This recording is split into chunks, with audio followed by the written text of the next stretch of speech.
Bonjour à tous et à toutes pour cette nouvelle séance d'énéagramme. Donc certains ont demandé à revoir la figure d'hier qui était le tour de table concernant les animaux qui correspondaient à leur type. Donc voilà, donc je vous la remontre. Je vais essayer de m'approcher pour que vous voyez de plus près les numéros liés à votre énéatype. Alors, nous avons donc le lion qui correspond au numéro 8. Nous avons l'éléphant qui correspond au numéro 9. Nous avons la fourmi qui sera la correspondance du numéro 1. Nous avons le Saint-Bernard qui sera la correspondance du numéro 2.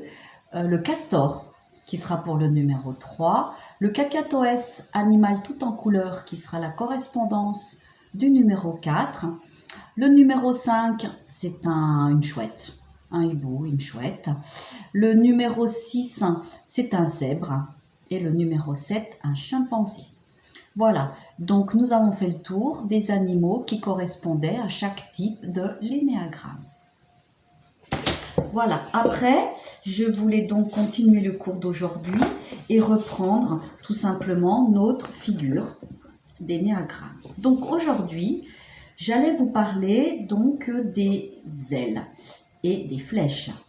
Donc, ce qui est le plus important, c'est que, alors on rentre un peu dans la complexité de la figure. Je vous rappelle le triangle des numéros. Alors, concernant les ailes, donc les ailes, ça fait un petit peu notre côté droit et notre côté gauche. Donc nous avons une aile à droite, une aile à gauche. C'est un petit peu comme si on avait nos bras et puis on avait quelqu'un sur notre côté, des deux côtés, enfin sur les deux côtés. Donc chaque numéro a ce qu'on appelle des ailes. Donc les ailes, en fait, c'est le numéro qui est à côté, à gauche ou à droite. Donc si je prends comme exemple le numéro 3, le numéro 3 aura comme aile le numéro 4 et le numéro 2. Encore le numéro 2 et le numéro 4. Ce sont les ailes, c'est donc les numéros à côté. Ce qui veut dire, c'est que chaque type peut avoir à une période de sa vie une tendance à aller peut-être sur son aile gauche ou peut-être sur son aile droite. Ce qui veut dire toujours, en prenant l'exemple du numéro 3, qui est le battant, en énéagramme, c'est celui qui a moins le cœur, moins de cœur, c'est celui qui réussit tout ce qu'il fait parce que ce qu'il a décidé de le faire bien et de réussir. Donc, si il bascule du côté du numéro 2, il sera plus ouvert aux autres, il aura une ouverture plus vers le cœur, plus tourné vers les autres personnes. Et si vers le 4, sera plus à côté peut-être artistique.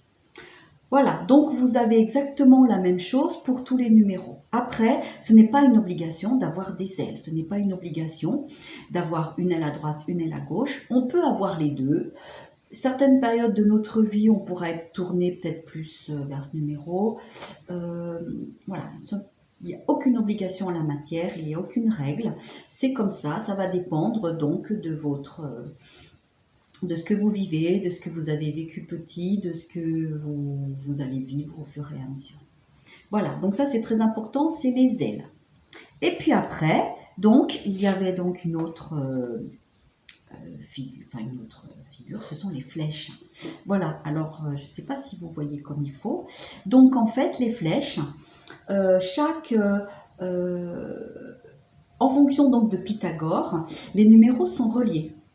Vous voyez, sont reliés, chaque chiffre divisé par 7 donne la suite logique des flèches. Donc vous verrez certaines figures de l'énéagramme ont les flèches dans ce sens-là. 90% des figures, les flèches sont tournées dans le même sens. Et vous aurez 10% des figures que vous trouverez sur Internet avec les flèches dans l'autre sens. Que veut dire le sens des flèches? Quand même toute son importance. Donc, le sens des flèches relie les numéros entre eux. Les flèches, en fait, relient les numéros entre eux. Ce qui veut dire, je prends le numéro 1 comme exemple. Le numéro 1, donc, aura comme aile soit la 9, soit la 2, soit les deux, il n'y a pas d'importance. Et le numéro 1, si vous regardez avec la flèche, est relié au numéro 7 et au numéro 4.